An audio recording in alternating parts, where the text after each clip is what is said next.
So complete, as we all know, has been our flagship product for the past 3.5 years. Yung composition niya is basically a part of C24/7. So ito yung pinanggalingan ng C24/7. It's the C24/7 product is actually the upgraded product of Complete Phyto Energizer. So just to review, Complete, ang laman niya basically 16,000 antioxidant and phytonutrients as compared with C24/7 na merong 22,000 antioxidant and phytonutrients. Am I clear? Yes! So let's bring it down. 29 vitamins, minerals, and trace minerals which are very, very important for our body. This is just a review, by the way. Sige, 12 fruits, 12 vegetables, 18 amino acids, 14 super green foods and spirulina blend, 12 mushrooms, 12 digestive enzymes, 12 specialty nutrients, and essential fatty acids. So, basically, these are all in C24/7 na dagdagan pa ng ilang ingredients. So, my focus for this day is basically the next product, which is Colidus. But before I proceed, sa dinami-dami natin ngayon, roughly we are around, what, 200 or 300. May I just ask, sino rito yung merong kamag-anak, kakilala? Basta kakilala. When I say kakilala, kamag-anak, kaibigan, kasama sa church, kasama sa work, okay? Kakilala na na-stroke, nagkaroon ng bara yung utak, taas ang kamay. So yung mga nasa harapan, kindly turn your heads at the back para malaman, sige, taas yung kamay. So in short, marami. Tama po ba? Marami, babagan na yung kamay, na-stroke. O, itaas naman yung kamay ng merong kakilala na na-atake naman sa puso. Usually, na-atake sa puso, medyo critical, patay agad. O, because of the advent of drugs nowadays, medyo nabubuhay pa. Taas ang kamay sa puso naman. Sa puso. O, tingnan nyo rin yung mga nasa likod. Okay? So, in short, marami. This disease that I'm talking about is a common disease here in the Philippines. Pag naglalakad ka sa kanto-kanto, may nakikita ka mabagal maglakad, na-stroke sa utak, o kaya may napalitaan ka na ICU, di ba, ng 1 week kasi na-atake naman sa puso. So basically, these are the disease that can be preventable. By what? By a supplement, by lifestyle changes, by a diet. So let's discuss Colidus Omega Supreme. Basically, just to let you know, Omega Supreme, Colidus, sinasabi dito, nakalagay sa box natin, which I'm sure you're very much familiar with, PCB and mercury-free. Yung iba nagtatanong, Dok, ang ibig sabihin nun, may libreng mercury yung product? Hindi po. PCB, these are poisons, toxins sa environment. Okay, mercury, these are also poison, heavy metals. Why? Kasi po ang source ng ating Colidus Omega Supreme ay fish. Ang fish na matagal na sa dagat, na yung dagat na sad to say, napupulyot ng tao with heavy metals. Napupulyot ng tao sa mga factories. Yung mga toxins na dapat itinatapon properly, may ibang manufacturer tinatapon sa dagat. Sad to say, yung mga fish na matagal nang nandyan, pag tinest mo, yung iba positive for mercury. May iba positive for PCB. Kaya pag yung mga taong nakakain, nagkakaroon ng poisoning, food poisoning. So the good thing with Colidus, na ang source ng ingredient, nakalagay dito, sardines or tuna, and tuna, PCB and mercury-free, ibig sabihin, walang lason. Na-testo ng Nature's Way that they give a certificate na walang PCB, walang heavy metals, negative for any mercury. Okay? So ang source ng ating Colidus are fish, sardine, tuna. Basically, ang component niya are omega-3 fatty acids. Now, these are very, very important.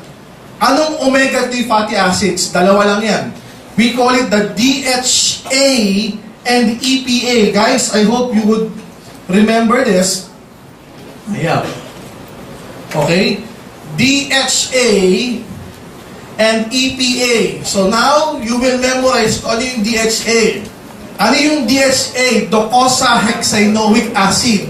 So sabihin mo sa katabi mo, docosa. Hindi mo dudukutan yung katabi mo. Sasabihin mo, docosa. Hexaenoic acid. Sabi, naku, acid, baka matunaw. Hindi po. When you talk about fatty acids, okay, yung mga saturated chains, these are composed of miniature acids na important for our body. Mamaya malalaman niya kung gaano ka-importante. Guys, ang DHA, 15 to 30% Listen, 15 to 30% ng tissues ng ating brain are composed of DHA. Oh. So, ganyan ka-importante yan. And our body doesn't create or doesn't manufacture DHA. So, kinakailangan manggaling talaga sa labas, ipapasok sa loob ng katawan through supplements or through food. Okay? Na ang number one source nito, from external source, galing sa food, ay ang pinakamaganda, yung animal base, which are the fish oil. Kaya kung mahilig ka magkakain ng isda, very good. Kung mahilig ka magkakain ng mga high-end na isda, mga tuna, mga salmon, yung mga nasa Jensen, General Santos City, mahilig magkakain ng ganun isda, maganda yon, mataas ang DHA na sa katawan. Pero what about those people na ayaw ng isda? Yak, malansa. Di ba? May mga sinasabi yung iba na ang vegetable source okay din. Yung mga plant-based, okay din po yun. Kaya lang at times, pag kinain mo yung plant-based na omega-3 fatty acid, pag kinain mo yun, hindi nagko-convert sa loob ng katawan. Kaya minsan naalokan ka, may food supplement, mataas sa DHA. Anong source niyan? Plants. Parang bigas, parang grains, usually, mataas ang omega-3 fatty acid, pero pag kinain mo yun sa loob ng katawan, kinakailangan mag-convert pa yun. So pag nag-convert, according to studies, sa tao, hindi siya nagko-convert most of the time. The maximum conversion is 7%. Unlike yung fish oil, DHA na siya mismo. Na iinumin mo, pagpasok sa katawan, DHA pa rin. So the best source for omega-3 fatty acid, yung animal source na nanggagaling sa isda. So pwedeng rin sa mga kapatid nating Muslim dahil hindi naman to beef or hindi naman to pork. Okay, galing to sa isda, fish oil. So docosahexaenoic acid, yung EPA, this is also very important, eicosapentaenoic acid. Okay, so tandaan nyo lang yan. DHA, docosahexaenoic acid. EPA, eicosapentaenoic acid. DHA and EPA, 15 to 30% of our brain tissues are DHA. So, ganun ka-importante yan. So, ang naman natin, nung product natin, 1,000 milligrams, 700 milligrams of which are omega-3 fatty acids. So, nahahati ang 700 na yan. Yung 500 DHA, yung 200 EPA. Tapos, meron pang 10 units of vitamin E. So, are we clear? Yes! Doc, paano ba napapakinabangan ang DHA tsaka EPA sa ating katawan? I will discuss this in different stages. Pag baby ka kasi, iba yung pakinabang mo sa DHA, EPA. Pag medyo bata ka, iba yung pakinabang mo. Pag buntis ka, iba yung pakinabang mo. Pag may edad ka na, iba rin yung pakinabang mo. So let's discuss it by stages. Number 1, pregnancy. Sa mga babae, pag nabubuntis, sige, tuloy mo na iho. Para saan ang DHA, EPA pag buntis? So guys, imagine, we're talking of our product called Colidus. So pwede ito sa mga buntis. Baka kalahin mo, naku, pang cholesterol lang yan. Hindi po, pwede po siya sa buntis. Kaya nga pinakita ko yung picture ng buntis. Bakit? It's good for the baby's eye and baby's brain health.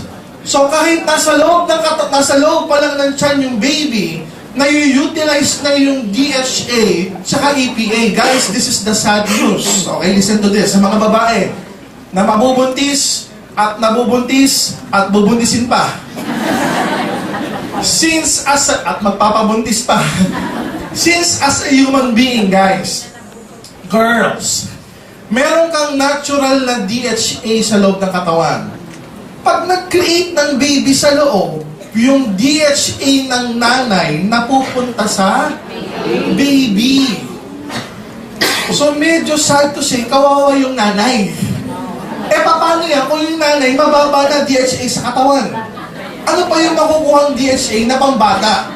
That's why it's very wise na mag-supplement ng DHA. And our product, Colidus, is very rich in DHA. Again, for the baby's eye and brain. Okay? Learning ability. Alam niyo ba, kahit sa loob pa lang ng katawan, yung baby, natututo na yan. Nasasanay na, lalo na yung mga nanganak na. Di ba yung mga baby sa loob ng tiyan, at times may oras kung sumipa. May oras kung tumigas. May oras, alas 6 na, mamaya gagalaw na yan, gumagalaw na. Meron na nagkakaroon ng rhythm sa loob ng katawan yan. May mga factors na ginagawa sa loob ng katawan na natsitsyempohan niya tuwing ganitong oras na nasasanay na siya sa loob pa lang ng katawan. Why? Kasi sa loob pa lang ng tiyan, natututo na yung baby. And that's because of DHA. So very, very important yan. Next. For the mother's brain and eye health as well. So hindi lang brain, pati sa mata maganda ang DHA. So kung mababa ang DHA ng nanay, yan yung nakukuha ng bata. Okay? Next. Sige, pakita mo na lahat. Ayan. So, it decreases the risk for postpartum depression. Guys, ano yung postpartum depression? So, yung mga lalaki na may asawang babae, yung mga lalaki, taas sa kamay, may asawa na nanganak na. Di ba minsan yung asawa, pag nanganak yung asawa, at times yung asawa parang lulungkot-lungkot. Mga lalaki, na-experience ba yun? Yung tipong yung mga babae ganito, isang oras mo na hawak-hawak yung baby Ako hindi mo pa hinahawakan. Diba? Parang, siyempre, anak ko to, hawakan ko. Sino maghawak nito? Dadalawa lang tayo dito. At times, medyo hindi logical mag-isip si babae. Pag nanganganak, ang tawag nila doon, postpartum depression. Lulungkot-lungkot na parang hindi mo matansya. Parang, alas 8 na, ba't ngayon ka lang dumating? Alas 8 ka naman talaga dumarating.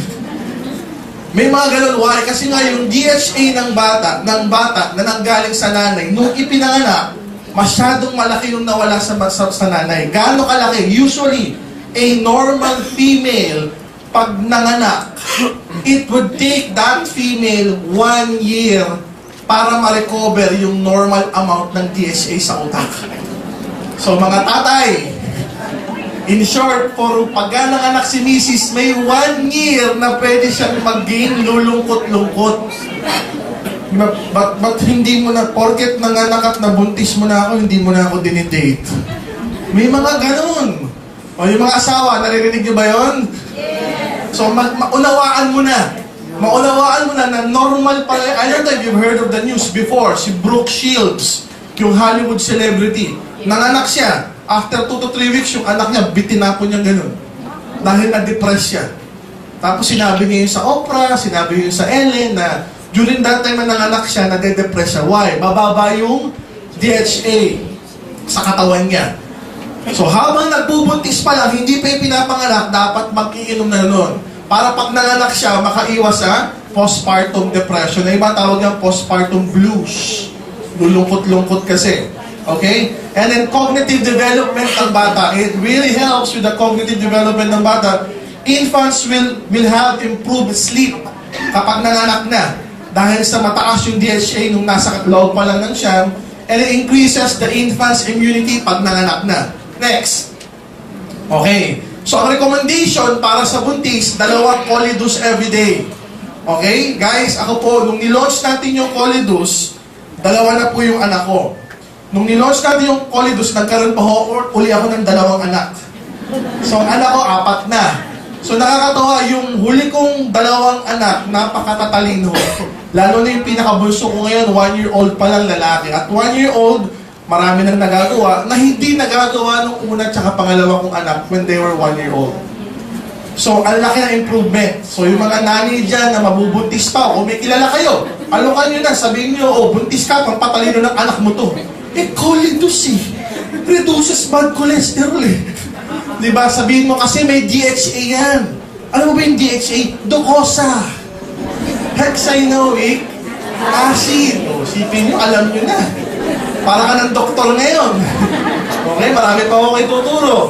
So, 2 Colidus pag buntis, and I guarantee you, pag nanganak yun, maganda yung ma-achieve ng bata, madaling makaintindi, cognitive functioning, maganda. Next.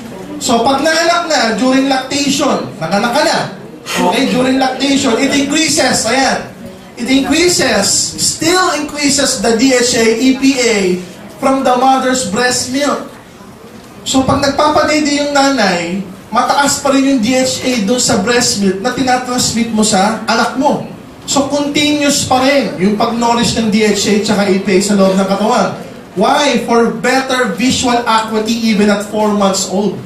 Kasi at 4 months old, nakakaaninag na po ang baby. Pero pag mababa ang DHA tsaka EPA yan, kahit 6 months na, hindi ka pa ma-recognize. Pero at 4 months old, kapag healthy yung DHA at EPA, they can easily recognize objects, recognize faces. Next. Ayan, kapag ka lumalaki na yung bata at infancy, okay, better muscular coordination, mas maganda yung paggalaw ng bata. Ability to recognize objects, back pa rin. Ayan, by touch, progressive mental and motor development. Yan ang importante sa infancy. Yung mga muscle coordination, eye coordination, mas normal to advance kapag mataas ang DHA EPA ng bata, which is nanggagaling sa mga nanay. So mga nanay, importanteng mag-colidose when you're pregnant, and even after giving birth, still continue to take para yung nasa breast milk na DHA EPA maipasa sa mga bata. Let's proceed. Childhood. Okay, kung meron ka anak na 2, 3, 4, 5, 6, 7 years old, ano nagagawa ng DHA sa bata? 4 years old and up. Okay? Improvements on dyslexia. Ano po yung dyslexia?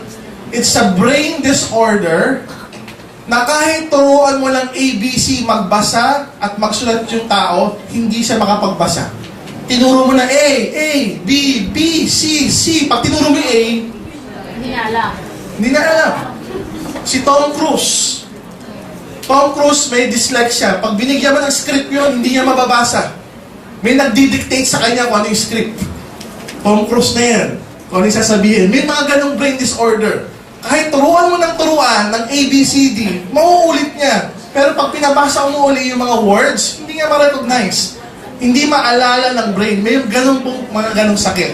So nakakatulong yan sa mga ganong sakit. ADHD, Attention Deficit Hyperactivity Disorder. Sa Tagalog, attention deficit, kulang sa pansin. Hyperactivity, masyadong magalaw, papansin.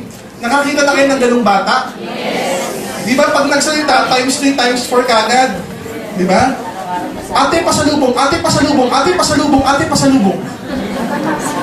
Hindi ba kontento ng ate pasalubong ko? Uulit-ulitin niya. Yan yung tipo ng bata pag sinabi mo, Iho, dito ka lang ha, huwag ka magulo. Pag nilagay mong ganun, after mga 2 seconds, ang ulit na. Hindi mapakali. For so many decades, ang tawag ng tawag, yung anak mo ang kulit. Akala nila kulit lang, pero ngayon may pangalan na. Attention Deficit Hyperactivity Disorder. They found out yung mga batang ganyan, mababa sa DHA. So nakaka-improve. Usually nga, pagka may anak ang ganyan, kapag ipinasok mo sa school, hindi natututo. So medyo ang classification sa pagtuturo na ngayon, medyo SPED na, kailangan special education na. So may one-on-one ang pagtuturo sa kanya para mas matuto. Anxious, masyadong mahiyain, cognitive problem, ayaw mag-aral, ayaw matuto, restless, impulsive disorder, minsan parang pagod na pagod, wala namang ginagawa. Tapos masyado siyang magalaw, magaslang. So pag merong abnormal behavior, problems yung bata, nakakatulong ang DHA. So pwede rin painumin ng bata ng DHA. Next. Kaya, pag medyo adulthood na, di ba? Kaya nga merong mga nagpapakamatay na de-depress. Let's show them. Saan maganda ang colidose yan? Improvements on depression. Mood disorder. Minsan masaya, nasasakyan mo, pero after 3 days, iiyak-iyak, lulungkot-lungkot for whatever reason. May mga ganun. Kaya lalo na yung mga magbo-boyfriend, girlfriend lang dyan. Kagabi lang, kadate mo, bukas, away na kayo. Parang ba't kayo kagabi lang, ang saya natin na, anong nakain mo ngayon? May mga ganun talaga. Okay? Anxiety, isip ng isip, madaling mapagod, nako-confuse. Why? Probably mababa ang DHA sa katawan. So mga lalaki, paglulungkot-lungkot si girlfriend, bigyan mo ng colidose. Pag inaaway ka, sabihin mo, Ma, huwag na tayo mag-away. Nga. Batuhan mo ng colidose. Hindi ako nagbibiro, nakakatawa lang tignan, pero it really helps. Ikaw mismo, pag ikaw mismo lulungkot-lungkot ka, parang, ba't ganito, nalulungkot ako, dati naman hindi ako ganito.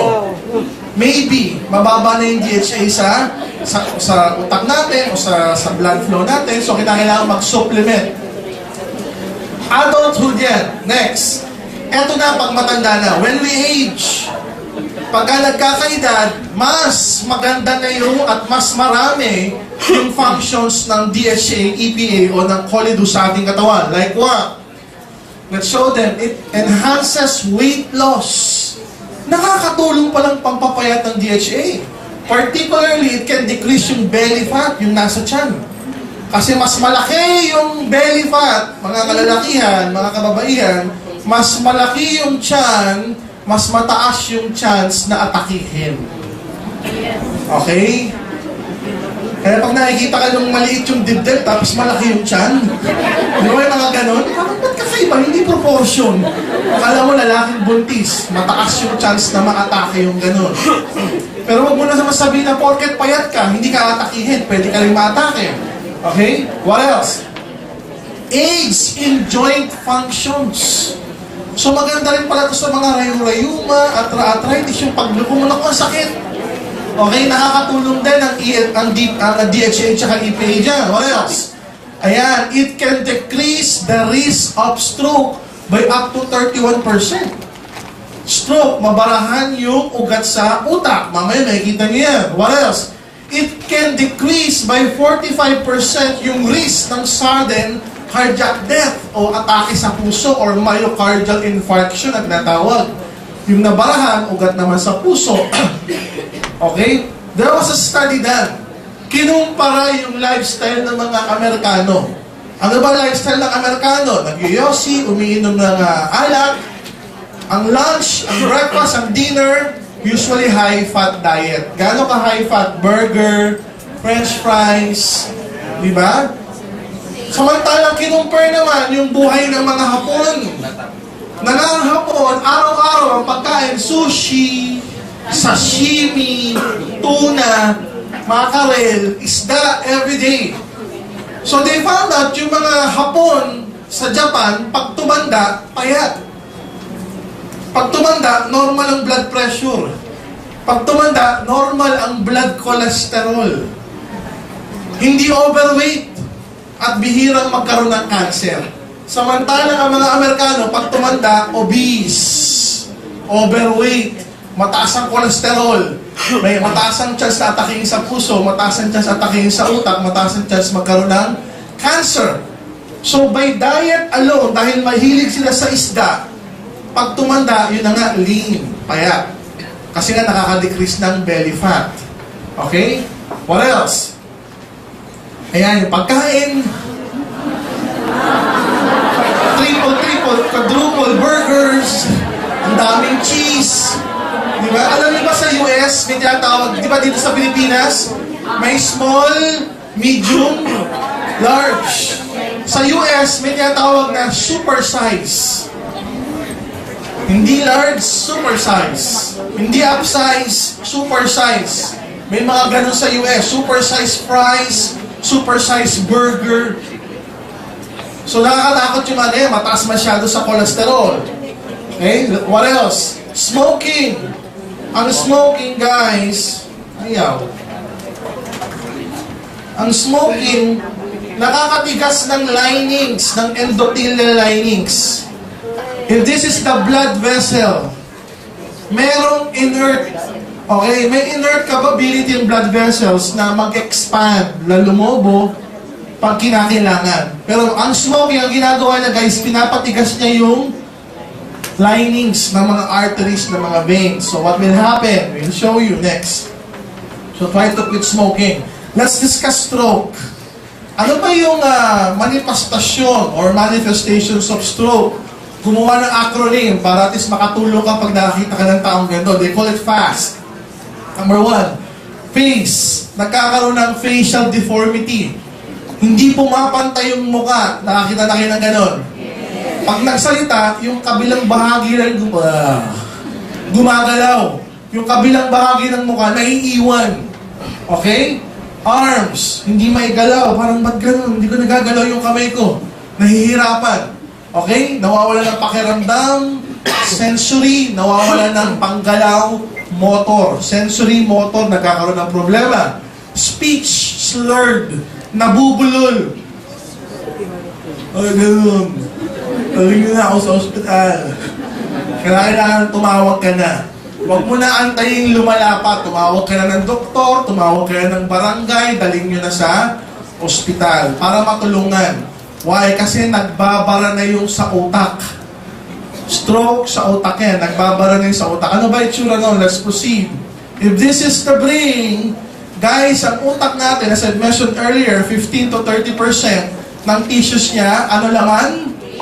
DHA. Anong DHA? Abisa, asang galing.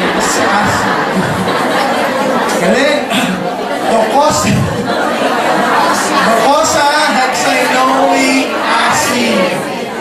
Isa ng dodokot. Okay. Guys, listen up.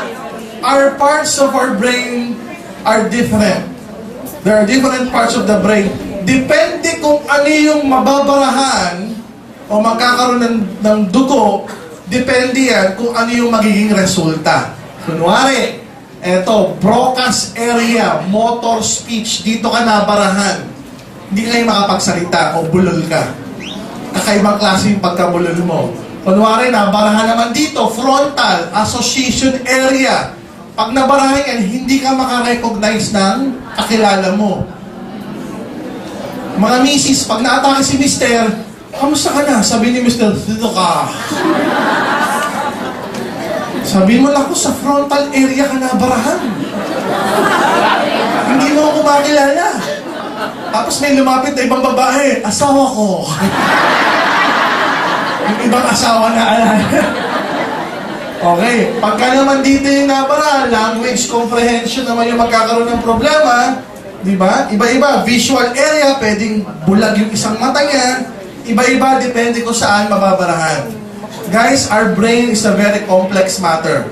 Up to this point, marami pang hindi naiintindihan ng science sa ating utak. Okay? Next. By the way, sige, balik mo muna ron. Ang brain natin, may mga balot yan. Okay, maraming balot yan, yung covering or linings, but we usually call it meninges. Meninges. Many, parang marami. Meninges. Kaya pag nagka-infeksyon, yung lining sa utak, meningitis. So for now, meninges lang muna. Okay, ngayon tuturo ko kayo, anong klaseng bara sa utak pwede mangyari? Next. Ayan, iba-ibang klase. May tinatawag na epidural hematoma. Sabihin mo, epidural.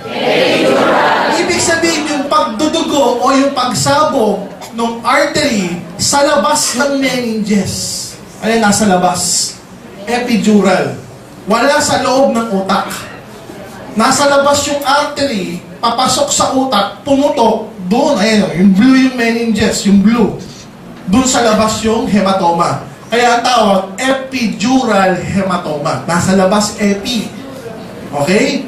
Pag naman nangyari yung pagsabog ng dugo, yung supply ng brain sa loob, ayan naman, subdural. Sa loob kasi.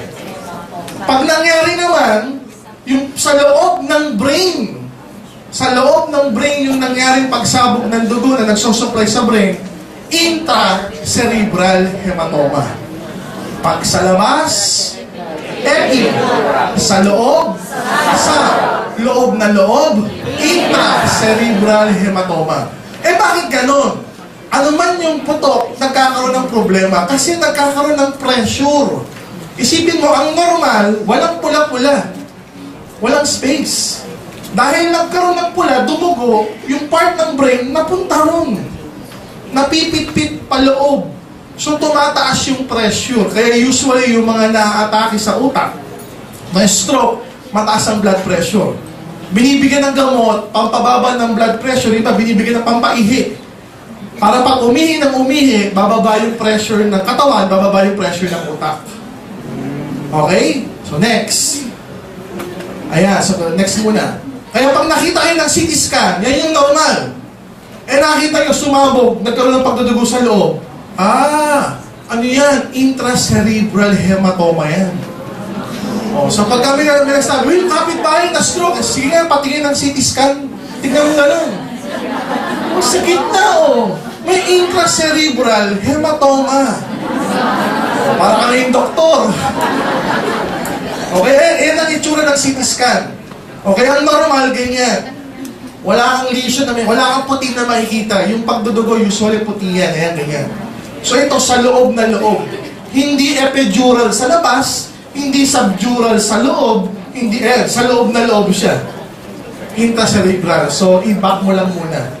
Paano ba nangyayari yung ganyan mga pagsabog? Ayan, kasi nga may mga arteries na nagsusupply sa brain na pwedeng yun yung magbara. Ayan. So, kung yung nagbara dito, bago pa lang pumasok sa utak, yan yung epidural. Wala pa sa loob eh. Nasa labas pa lang. Okay, paano ba nagbabara? Let's proceed. Sige pa. Ayan, yan ang itsura ng bara na tinatawag or ng clot. They call it fibrin clot. Usually, ang RBC o red blood cells, yung mga yan, dapat spacious yan. May space na nagtatravel sa loob ng blood vessels. Hindi siya dapat magkakadikit o magkakasamang dikit-dikit. Pag yan nagdikit-dikit, yan yung clumping na tinatawag. Yan yung pwedeng bumara sa mga ugat na nagtatraffic o nagbabottleneck. So dapat magkakahiwalay siya. Yan ang healthy magkakahiwalay. Ito yung tsura ng clot. Next. Usually, from our heart to our brain, may daluyan yan. Kumbaga sa highway, lahat ng dugo na nagmumula sa puso, pumupunta sa utak, pumupunta sa lungs, pumupunta sa liver, pumupunta sa organs, sa mga ibang systems ng ating mga organs, umiikot sa buong katawan. Ayun, nakikita nyo. From our heart, may mga ugat na pupunta sa utak, may mga ugat na pupunta sa iba't ibang parte ng katawan. So, anumang bara or fibrin clot, pwedeng umikot-ikot sa loob ng katawan kapag yan nagsimulang mag-clump. Okay? Pwedeng magbara dito sa loob. Pwedeng magbara bago pa lang pumasok sa loob. Pwedeng magbara naman sa utak. Iba-iba. Pwedeng magbara sa legs. Kaya may napuputulan ng paa. Next. Ayan. Usually, pag nagbara sa daluyan ng puso, this is the heart. Para tumibok ang heart po muscle. Para tumibok yan, kinakailangan ng blood flow. Kasi sa blood flow, bukod sa dugo ang ibinibigay nun, may nutrients, may oxygen. Paano kung ito yung ugat? Pag pinalaki na yan, nagkaroon ng atherosclerotic plaque. Meaning yung mga cholesterol na kinakain natin, nag-accumulate, tumigas, nag-traffic. Tapos doon bumara yung thrombus o yung clot. So pag nagbara yan, yung dugo, hindi na dali doon. So, hindi titibok yung puso. Or tumibok man, abnormal yung tibok. O titibok yung ibang ventricles, yung ibang atrium, pero yung particular na muscle area na yan, hindi titibok. So, doon nagkakaroon ng problema. Kung sa puso, kanina nakita natin kung sa utak, ito naman kung sa puso. Next. Ayan. Cholesterol plaque. Ibig sabihin pala, yung mga kinakain-kain ko mula nung ikay bata hanggang ngayon na nagkaedad ka na mataas sa cholesterol, most of it hindi natin nilalabas. Mahigit sa kalahati nun, natitira sa loob ng katawan. Akala mo yung taba na kinakain mo, ayan, buti sana kung nandyan lang. Nasa loob ng katawan, nasa linings, ayan, cholesterol plaque. Nasa loob ng ating daluyan ng dugo. Kung ito yung daluyan ng dugo, ayan yung mga kolesterol, nandyan sa loob. Nag-derby ka matay, pwedeng magbara. That's very, very dangerous. Okay? So dapat ang daluyan ng dugo, yung malaking yan. Butas yan. Pero yung butas, eto na lang. Next. Eto yung iba't ibang uri ng pagbabara. In short, iba't ibang uri ng traffic. Kung yan yung puso natin, eto, nakalagay, 99% blockage. Pwede pang 1% yung makadaan, pero usually pagka ganyan, binabypass na yan. Pwedeng 100% block. Ito, 30% block. Kunwari, ito yung puso mo. Ito yung mga arteries na nagsusupply. Barado to, tsaka ito. Kaya may nakakarinig ka ng triple. Ibig sabihin, 3 artery ang niretoke. Kasi nga, hindi lang isa. Nung sinilip, naku po, 3 artery yung kailangan i-reconstruct. Kaya triple bypass. Nasisilip yan. Okay? Sa mga angiography na tinatawag, makikita Oh, 4 na yung magbabara sa'yo, kaya quadruple bypass. Kasi nga, dahil sa maliliit na daloy na yan, yan yung pwedeng magbara. Iba-iba itsura, pwedeng ganyan, pwedeng ganoon. Okay? Basta laging nagsisikip. Bakit nagsisikip? Dahil sa diet. Mataas na pagkain ng makokolesterol, tapos hindi naman nagdi-DHA, kasi ang DHA nakakatulong dito. Mamaya malalaman yung paano. Next. Ano ba yung tsura ng atake? Ayan, nawawala ng buhok. Biro lang. Usually ang atake, kanina may buhok yun eh. Ang atake is manifested by deep chest pain. Parang may nakadagan, pero wala namang nakadagan. Kaya misis, pag sinabi ni Mister, parang may nakadagan, eh hindi ka naman nakadagan. Dali mo na sa ospital. Diba may ganong feeling? Diba kahit naglalakad na parang may nakadagang simento. Diba nahihirapang huminga, yung hindi normal yung pakiramdam niya, chest pain. Okay? Next. Ayan. Ang colidus or ang DHA nakaka-reduce ng clumping ng platelet. Ang platelet is part of the red part ng dugo natin yan. Kasama ng mga red blood cells yan na dumadali pa ikot-ikot sa buong katawan. So naiiwasan niya magdikit-dikit. Ang colidus nakaka-reduce din ng platelet and vessel wall interaction. Bakit? Pinadudulas niya yung daloy. Okay? Pinadudulas yung daloy. Kahit may konting bara, dumadaan lang. Lumalabnaw ng konti yung dugo natin para wag magdikit-dikit doon sa mga traffic areas. Next, improvement, ayan, on the elasticity of endothelial linings. Minsan, guys, reaction ng katawan natin, pag ito malapit na magbara, traffic, ang ginagawa niyan, ang ginagawa ng katawan natin, para wag magbara dyan, pinapalobo yan. Ano naman? So, lumulobong ganyan yan para ma-compensate yung pagbabara. Para mangyari, lulobo ka ganon, pwede pa rin daluyan ng dugo. Mekanism ng katawan yan na nag-a-adapt. Pero dahil sa paninigarilyo, tumitigas yan. Pag mababa ang DHA sa katawan, hindi siya nagre-react. Magbabara na, pababayaan niya lang. Okay, the good thing with the DHA, elasticity ng endothelial lines, mas nagkakaroon ng ganyang mechanism. Next. Reduction in inflammatory response. Pagka nagkaroon kasi ng bara, dumidikit yung mga platelets dyan, nagkakaroon ng inflammatory reaction. The good thing with DHA, nire-reduce niya yung inflammatory response para wag tuloy-tuloy magbara. What else? Decrease blood pressure. Okay? Pinapababa niya yung blood pressure para bumaba rin yung risk na magbara. What else? Decrease the blood lipid or triglyceride, yung blood cholesterol, pinapababa niya rin. Particularly the bad cholesterol. Increase, improvement in cerebral arterial activity. Yung blood flow sa utak, mas gumaganda. Nakakaiwas sa atake sa utak.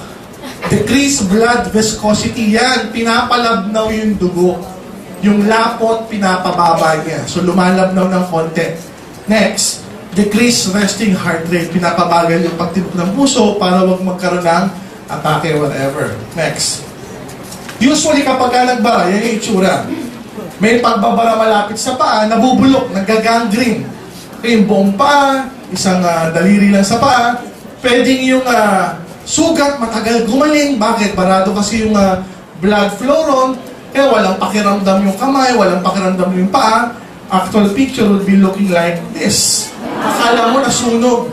Yung pala, barado lang. Usually nangyayari yan, lalo na pag may diabetes. May diabetes na, mataas pa cholesterol, high blood pa. Nagbara pa. Okay? Akala mo nasunog, pero wala lang blood supply yan. Next, nagagangrene. Ayan, ang recommendation ng American Heart Association is, kumain ka ng isang buong tuna or salmon kasing size ng 2 kamay mo. Sure, ito yung kamay mo. O, 2 ganyan. Ganyan kalaking isda na salmon or tuna every day. Ang lansa mo na nun. Or, you can take, 900 milligrams of DHA EPA per day, or you can take 2 colidus every day. Maganda sa joints, maganda sa brain, maganda sa mata, maganda sa heart, maganda sa blood flow, maganda sa depression, sa disorder, sa mood disorder, nakakaiwas sa mga sakit. Next. Hey guys, are you learning? Yes! So pag si Mrs. lulungkot-lungkot, bigyan niyo ng Colidus. Okay, pag may mga may high blood, bigyan ng Colidus. Yung mahilig magkakain ng maaalat, bigyan ng Colidus. Yung mga bata na makukulit, bigyan ng Colidus. Mga gustong pumayat, yung try Colidus. So maraming pwedeng pag-alokan. Restore Life, guys. Restore Life, our longevity formula. It's actually one of our newest product. Tireturn on niya yung circuit. Bossing, pakibura na muna. This is a very, very breakthrough product. The active ingredient, guys, isa sa mga active ingredient ng Restore Life is called resveratrol. Okay, ang resveratrol is the active ingredient in red wine. Red wine. And they found out, these are very, very historical. They found out yung mga tao sa Europe, kung saan malamig, kung saan ang alak ay normal. Diba? Tanghalian pa lang, nagre-red wine na. Merienda, red wine. Dinner, red wine. Before going to sleep, red wine. Bakit? Malamig.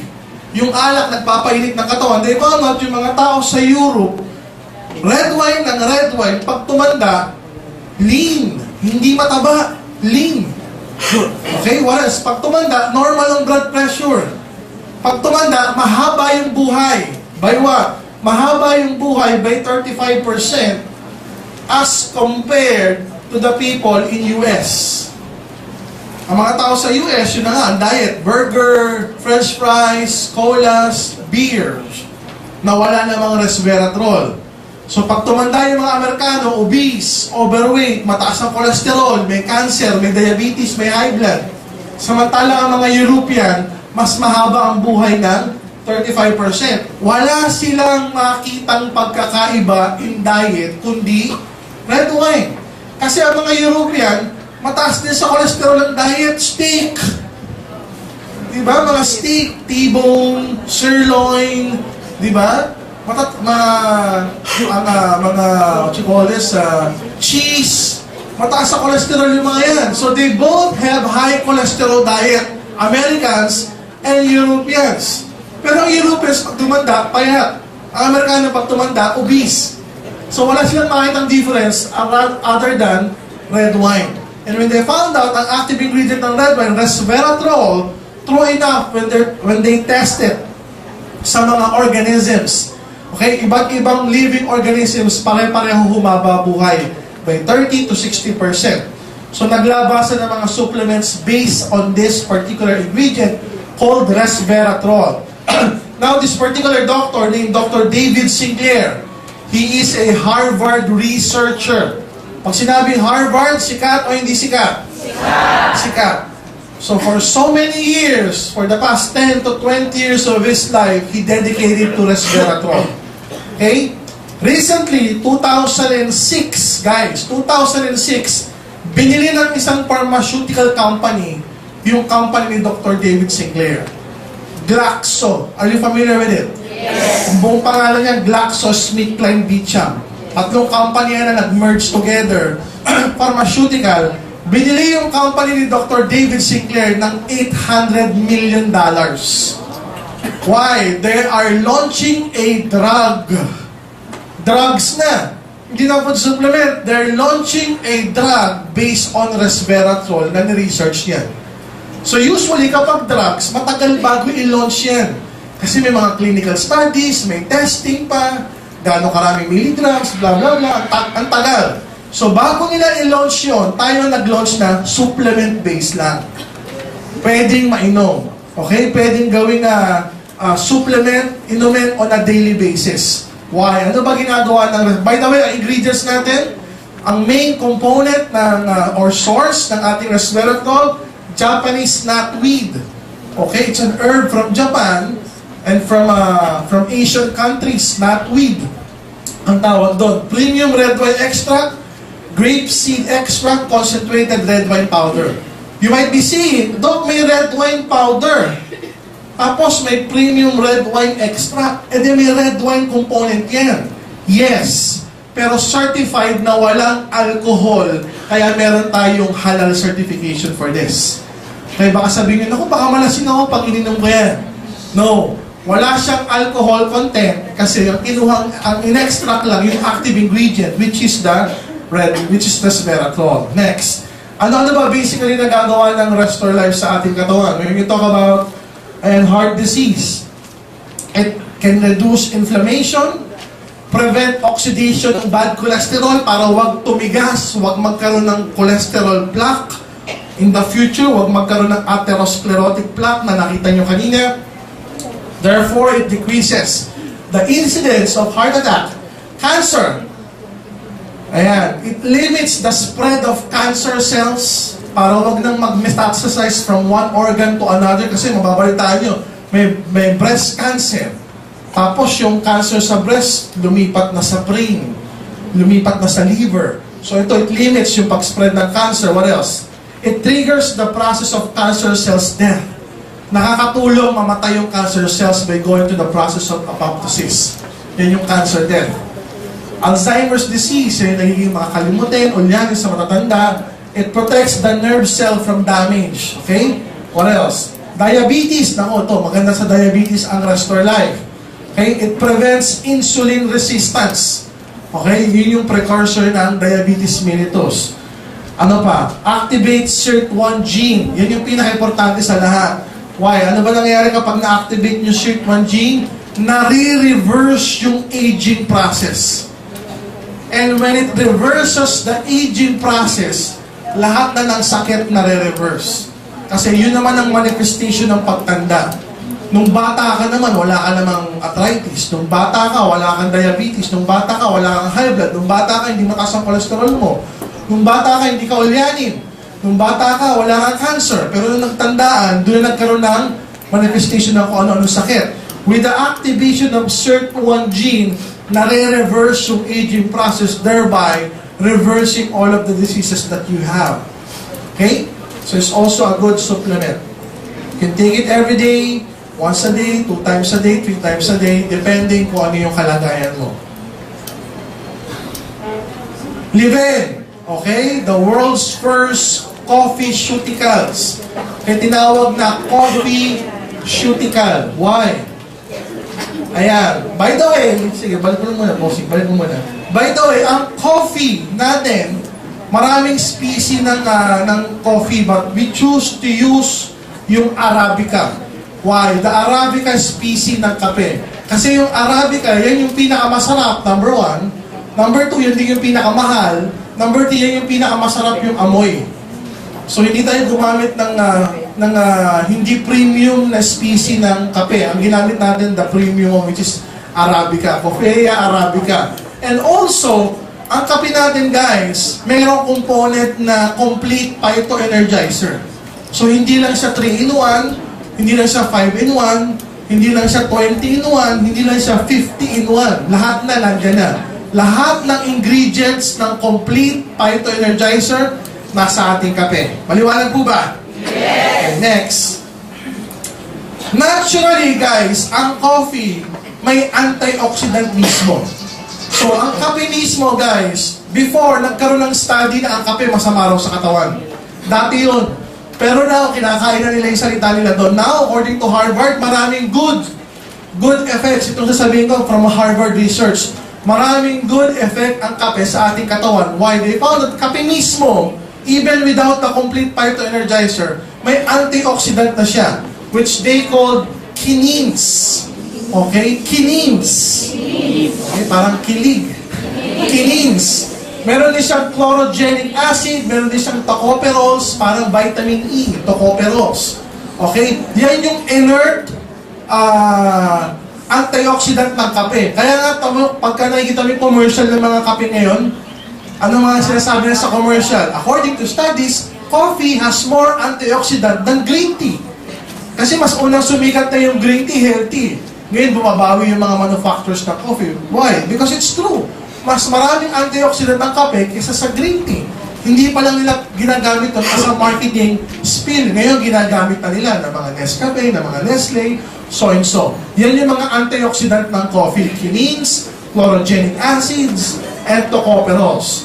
Next. Ano ba nagagawa ng kape? Kape pa lang to, ha? Kape pa lang. Ano nagagawa ng kape? It decreases it decreases the risk of diabetes by 50%. Isipin mo kung may lahi ka pala ng diabetes, si nanay may diabetes, si tito may diabetes, magkakape ka. It can decrease the risk ng diabetes by 50%. What else? It can decrease the risk of colon cancer by 25%. So kung meron kang nanay, tatay, kamag-anak na may colon cancer, tapos ikaw, ang manifestation mo, minsan nagdududumi ka, minsan matigas, minsan malambot, yun yung mga manifestation ng colon cancer eh. Magkakape ka. It can decrease by 25% yung risk nun, na magkaroon ka ng colon cancer. What else? Risk of Parkinson's disease, it can decrease by 80%. It can decrease the risk of liver cirrhosis by 80% kung malakas ka mag-iinom ng alak. Na pag kinapa mo yung atay mo, ang tigas na. Di ba nakakita ka, ang payat ng dibdib, tapos ang laki ng tiyan. Hindi naman malakas kumain, pero malakas uminom ng alak, tapos ang tigas. Hindi yung malambot na taba, matigas. Pwedeng liver cirrhosis na yun. Kung dati nagkaroon ka ng ganung bisyo, para makaiwas by 80% ng liver cirrhosis, magkakape ka. Okay? What else? It can also decrease by 50% the risk of gallstones. Okay? Yung mga bato sa abdo. Okay? Next. Ayan. It can also help manage asthma, allergy and asthma, headache. It can boost our moods and prevent tooth cavities. So, pansinin mo, pag ikaw masakit ang ulo, magtimpla ka ng Liven. Magtimpla ka ng Liven, huwag ka uminom ng Biogesic. Magtimpla ka ng Liven, uminom ka, pansinin mo, mawawala yung headache mo. Pag masakit ang ipin mo, huwag ka uminom ng Planax. Huwag ka uminom ng Dolphinal. Huwag ka uminom ng mefenamic acid. Magtimpla ka ng Liven. Okay, magtimpla ka ng Liven, uminom ka. Hindi pa nauubos yung isang tasa mo, tanggal na yung toothache mo. Nakakaiwas sa cavities. Okay? Kape pa lang yan na merong complete. So yun yung nagagawa ng ating complete. Nakakatulong. For every 1 sachet ng Liven, meron yung 100 milligrams of complete phytoenergizer. Okay? It can offset the damage caused by smoking. Ayan, kung ang bisyo mo, alak, tsaka yosi, nakakatulong makaiwas doon sa complications ng paninigarilyo. Kaya pansinin niyo yung mga call center. Kapag naninigarilyo, pinatutulak, Starbucks. Mahal na bisyo. Pero at least, na-offset yung negative effects of smoking. Are you learning? Yes! Next. Ayan o. It can decrease the risk of heart disease. So, nakakaiwas sa sakit sa puso kumpara sa mga hindi umiinom ng kape. So, ang daming benefits of taking coffee alone. Kape pa lang yan, alone. What more yung coffee pa na may complete phytoenergizer? So, mas malaki yung nagagawa ng synergistic effect. Tama po ba? Yes! Next. May choco. Ayan. Konting review na lang. May choco, meron na siyang complete phytoenergizer. Higit sa lahat, meron din siyang DHA. Docosa hexanoic acid. Ang gagaling nyo. So, ito yung pwedeng hot, pwedeng cold, pwede mong i-shake. Yung iba nilalagay ng yellow, sinishake, biniblender, nilalagyan ito, tapos sinaserve. Dahil na pag summer, masarap inumin, pambata. Ano nagagawa next? Bukod doon sa nagagawa ng complete phytoenergizer, chocolate itself. Kaya nga yung babae, minsan, pag binigyan mo yung chocolate, nawawala yung galit. Kaya nga, di ba sabi nila, better than chocolate. May mga ganong terminologies. Kasi, may kakaibang feeling kapag kumakain ka ng chocolate. May kakaibang feeling, mamaya, di-discuss ko. Kasi yung cocoa plant, which is the origin ng chocolates, lahat ng chocolates yan, made with dark, premium, white chocolate galing sa cocoa plant, may antioxidant din, which we call flavonoids. May naturally occurring antioxidant yung cocoa plant. So lahat ng chocolate, mayroong a portion ng antioxidant which we call flavonoids. Next. Ang chocolate, by the way, it can decrease the risk of heart attack by 50%. Sipin nyo, chocolate pa lang yan. Cocoa pa lang yan. 50%, it lowers the blood pressure. What else?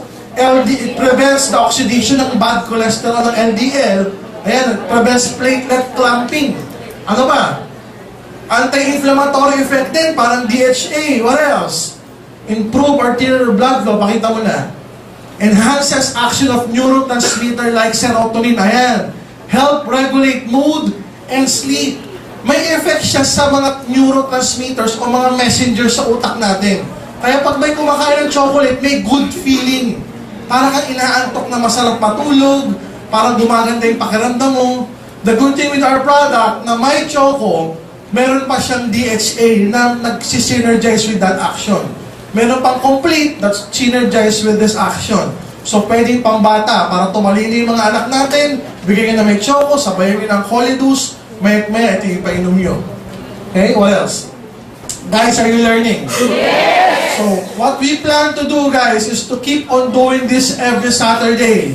Para na sa ganun, matuto yung buong network nyo. Number one, tumaas yung belief level natin sa products. So, we ourselves can take our product. Yung buong pamilya natin, ito yung iinumin. At ito rin yung i-aalok natin sa mga kaibigan ng pamilya natin. Are you learning, guys?